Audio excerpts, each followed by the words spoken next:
Pada video ini, kita akan membahas enzim, vitamin, dan hormon. Enzim adalah biomolekul yang berfungsi sebagai katalis dalam suatu reaksi kimia. Bila zat ini tidak ada, maka proses-proses tersebut akan terjadi lambat atau tidak berlangsung sama sekali. Hampir semua enzim merupakan protein. Enzim adalah biokatalisator yang artinya dapat mempercepat reaksi-reaksi biologi tanpa mengalami perubahan struktur kimia. 1. Enzim aktif dalam jumlah yang sangat sedikit. Dalam reaksi biokimia, hanya sejumlah kecil enzim yang dibutuhkan untuk mengubah sejumlah besar substrat menjadi produk hasil. 2.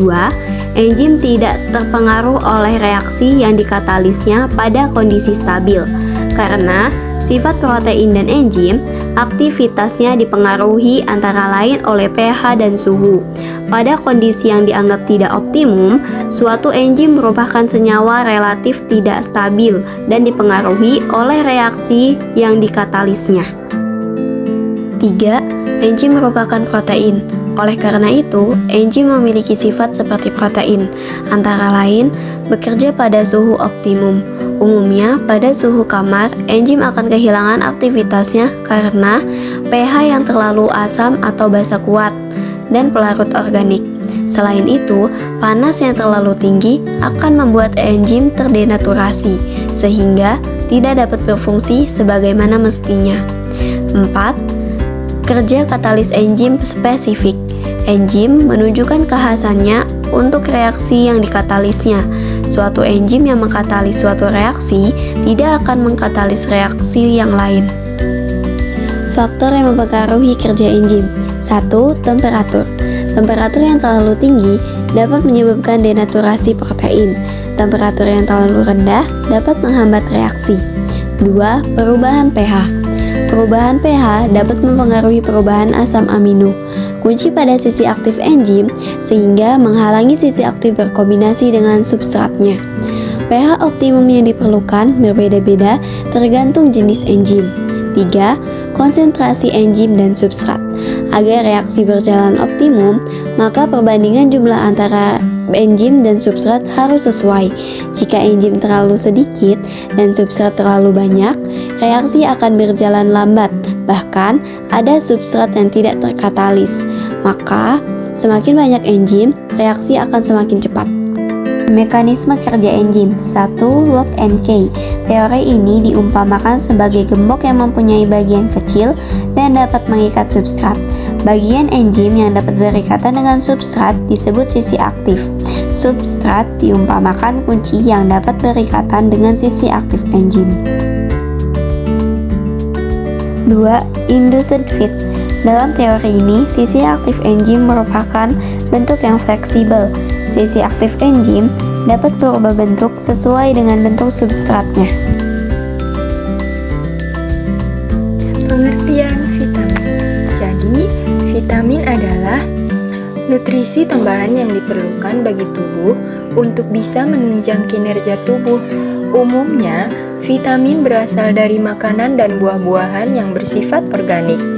Aktivitas berjemur di sinar matahari pagi hari juga dapat membantu produksi vitamin D pada tubuh. Jenis-jenis vitamin. Secara umum, vitamin dibagi menjadi dua, yaitu vitamin larut dalam air dan vitamin larut lemak. Vitamin larut air merupakan vitamin yang tidak dapat disimpan dalam jumlah banyak dalam tubuh dan akan diekskresikan atau akan dibuang melalui urin. Vitamin larut air, contohnya vitamin B dan C. Vitamin larut lemak adalah vitamin yang larut dalam lemak dan kemudian diserap bersamaan dengan lemak dalam makanan dan disimpan dalam jaringan lemak tubuh dan di hati. Vitamin jenis ini ditemukan di banyak makanan nabati dan hewani dan dalam suplemen. Jenis vitamin ini adalah vitamin A, vitamin D, vitamin E, dan vitamin K. Manfaat vitamin. Yang pertama, manfaat vitamin A menjaga kesehatan mata, meningkatkan sistem kekebalan tubuh, pertumbuhan tulang, dan menguatkan gigi. Sumber vitamin A ada paprika, tomat, telur, wortel, dan labu. Yang kedua, manfaat vitamin B mengatur fungsi tubuh, membantu untuk menghasilkan sel darah merah. Sumber vitamin B yang pertama ada gandum, daging, telur, dan kacang. Manfaat vitamin C membantu kolagen, membantu menjaga kesehatan jaringan tubuh seperti gusi dan otot, serta membantu tubuh melawan infeksi. Sumber vitamin C ada jeruk, stroberi, cabai, dan tomat. Manfaat vitamin D menguatkan tulang dan gigi, membantu tubuh menyerap kalsium pembentuk tulang. Sumber vitamin D, kuning telur, minyak ikan, susu, dan susu kedelai. Manfaat vitamin E sebagai antioksidan dan membantu melindungi sel atas kerusakan. Penting bagi kesehatan sel-sel darah merah. Sumber vitamin E yaitu minyak sayur, kacang-kacangan, alpukat, dan gandum. Yang terakhir, manfaat vitamin K membantu pembekuan darah serta meningkatkan pertumbuhan dan kesehatan tulang. Sumber vitamin K ada anggur, telur, alpukat, dan umbi-umbian. Kekurangan vitamin B1 dapat menyebabkan penyakit beri-beri. Kekurangan vitamin B2 dapat menyebabkan ariboflavinosis. Kekurangan vitamin B3 dapat menyebabkan pellagra dengan gejala seperti diare, dermatitis, dan gangguan mental. Kekurangan vitamin B12 dapat menyebabkan anemia. Jika tubuh kekurangan asupan vitamin C, maka akan menimbulkan penurunan daya tahan tubuh. Kekurangan vitamin A dapat menyebabkan rabun ayam atau rabun senja dan keratomalacia. Selain itu, kekurangan vitamin A bisa menimbulkan kelainan pada kornea mata yang menyebabkan kornea mata menjadi kering. Kekurangan vitamin D akan menyebabkan pelunakan pada tulang dan juga osteomalacia. Dampak dari kelebihan vitamin. Yang pertama, ekstra kalsium dan vitamin D dapat meningkatkan risiko batu ginjal. Yang kedua, vitamin E dosis tinggi dapat menyebabkan stroke yang disebabkan oleh pendarahan di otak. Yang ketiga, vitamin K berlebihan dapat mengganggu efek anti pembekuan pengencer darah. Yang terakhir, mengonsumsi vitamin B6 dalam jumlah tinggi selama 1 tahun atau lebih telah dikaitkan dengan kerusakan saraf yang dapat mengganggu gerakan tubuh. Gejalanya sering hilang setelah suplemen dihentikan. Konsultasikan kepada dokter ya, sebelum kamu memutuskan untuk mengonsumsi suplemen vitamin. Pengertian hormon. Hormon adalah pesan kimia yang diproduksi oleh kelenjar endokrin dan diangkut melalui aliran darah ke sel-sel target. Ciri-ciri hormon. Hormon mempunyai ciri-ciri sebagai berikut. 1. Diproduksi dan disekresikan ke dalam darah oleh sel kelenjar endokrin dalam jumlah sangat kecil. 2. Diangkut oleh darah menuju ke sel atau jaringan target. 3. Mengadakan interaksi dengan reseptor khusus yang terdapat dalam sel target. 4. Mempunyai pengaruh mengaktifkan enzim khusus. 5. Mempunyai pengaruh tidak hanya terhadap satu sel target, tetapi dapat juga mempengaruhi beberapa sel target yang berlainan.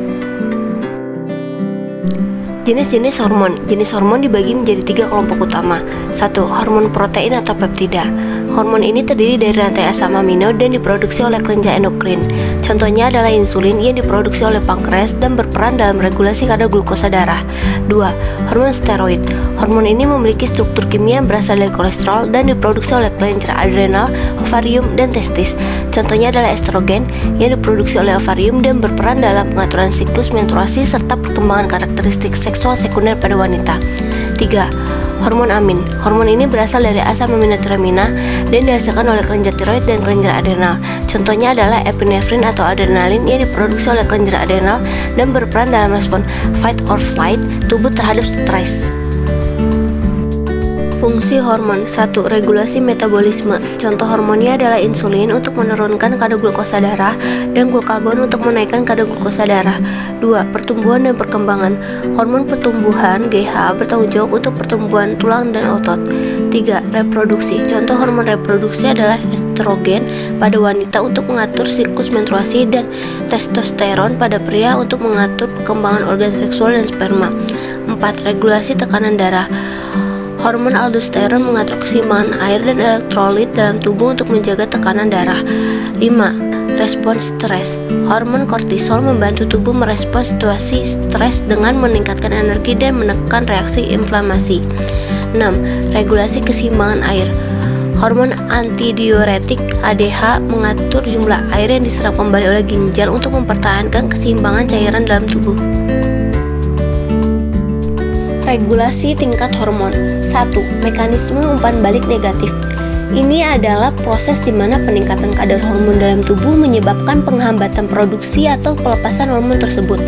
Contohnya, saat kadar glukosa darah naik setelah makan, pankreas melepaskan insulin untuk menurunkan kadar glukosa. Setelah kadar glukosa turun kembali ke level normal, produksi insulin berkurang. 2. Ritme sirkadian.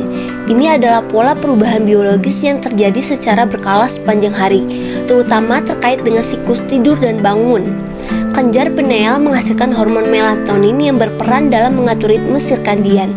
Faktor eksternal seperti cahaya dan kegelapan mempengaruhi produksi melatonin, yang pada gilirannya mempengaruhi pola tidur dan bangun seseorang. 3. Regulasi neuroendokrin. Ini adalah interaksi antara sistem saraf dan sistem endokrin dalam mengatur fungsi tubuh. Sistem saraf mengirimkan sinyal ke kelenjar endokrin untuk memproduksi dan melepaskan hormon. Contohnya, stres dapat memicu pelepasan hormon kortisol oleh kelenjar adrenal melalui sinyal dari sistem saraf. Mekanisme kerja hormon. Proses kerja hormon melibatkan beberapa langkah yang kompleks. 1. Produksi. Hormon diproduksi oleh kelenjar endokrin seperti kelenjar tiroid, kelenjar adrenal, kelenjar pituitari, dan sebagainya. Setiap hormon diproduksi dalam jumlah yang tepat sesuai dengan kebutuhan tubuh. 2. Pengangkutan. Setelah diproduksi, hormon dilepaskan ke dalam aliran darah. Mereka dapat dikirim ke seluruh tubuh melalui sirkulasi darah. 3. Pengenalan target. Hormon berpergian melalui darah hingga mencapai sel-sel targetnya. Setiap hormon memiliki reseptor spesifik di permukaan atau di dalam sel target. 4. Interaksi dengan reseptor. Hormon berinteraksi dengan reseptor pada sel targetnya. Ini menyebabkan perubahan pada sel, baik itu mengaktifkan atau menonaktifkan proses tertentu dalam sel. 5. Transduksi sinyal. Setelah hormon berikatan dengan reseptornya, sinyal dikirim ke dalam sel. Ini dapat mengaktifkan jalur sinyal intraseluler tertentu yang mengarah pada respon biologis. 6. Respon biologis. Akibat dari aktivasi jalur sinyal, sel target mengalami perubahan fungsional atau struktural. Ini dapat berupa pengaturan produksi enzim, peningkatan atau penurunan sintesis protein, perubahan dalam laju metabolisme, atau respon lainnya sesuai dengan jenis hormon dan sel targetnya. 7. Pemulihan dan pengaturan. Setelah respon biologis terjadi, mekanisme pengaturan internal tubuh dapat menormalkan kembali kadar hormon dalam darah. Ini dapat melibatkan umpan balik negatif, di mana peningkatan kadar hormon menghasilkan penurunan produksi hormon tersebut, dan sebaliknya. Faktor-faktor yang mempengaruhi kerja hormon. 1. Kecepatan sintesis hormon dan sekresi hormon dan kelenjarnya. 2. Sistem transportasi hormon di dalam plasma. 3. Reseptor hormon khusus yang terdapat pada organ sasaran yang berbeda dengan letak reseptornya. 4. Kecepatan degradasi hormon. 5. Kecepatan perubahan hormon dalam bentuk inaktif menjadi bentuk yang aktif. 6. Jarak.